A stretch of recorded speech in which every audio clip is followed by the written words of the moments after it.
நான் அதிகமா நெறைய விஷயத்த வந்து மறந்துருவேங்க. ஏன்னா, எனக்கு ஒரு வேலை மட்டும் கிடையாது. நெறைய வேலை வீட்ல இருக்கும். அதனால நெறைய விஷயத்த மறந்தே போயிடுவேன். ஆனா, தொழுவுறதுக்கு மட்டும் என்னைக்குமே வந்து மறக்க மாட்டேன். வெள்ளிக்கிழமை வந்து ஜும்மா தொழுவணும் இல்லையா?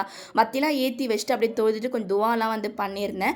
நான் சாரி வந்து கட்ட போறேன். ஃபங்ஷனுக்கு வந்து என் வீட்டுக்கார் ஃப்ரெண்டுக்கு வந்து கல்யாணமா, சாரி கட்டலாம் சொல்லிட்டு எடுத்து வச்சுட்டுருக்கேன். பாப்பாக்கு ட்ரெஸ்லாம் எடுத்து வச்சேன். நம்மளோட பிசினஸ்ல கொண்டு வந்தோம் இல்லையா? பர்பிள் கலர்ல வந்து லைட் வெயிட் சாரி கொஞ்சம் கிராண்டாவும் இருக்கும்.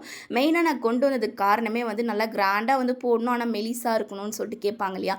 அவங்களுக்காக தான் அதை எடுத்துகிட்டு வந்தோம். எனக்கு ரொம்பவே பிடிக்கும். பூ பிக்கலாம்னு சொல்லிட்டு வந்து மாடியில் பூ எதுவுமே இல்லை, எங்கள் மாமியார் பிச்சுட்டு போயிருக்காங்க போல்.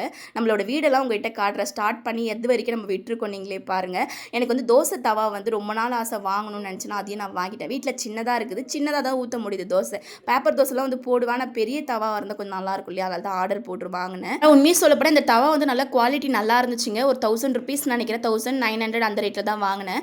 முட்டை மிட்டாய் ஆர்டர், ப்ரௌனி ஆர்டர்லாம் இருந்துச்சு, அதெல்லாம் கொஞ்சம் எடுத்து வச்சுட்டு பேக்கிங் ஒர்க் பண்ணணும். காதில் கம்மல் வந்து போடாமல் குச்சி தான் போட்டு வச்சு என் வீட்டுக்கார் போட்டு விட்டாங்க.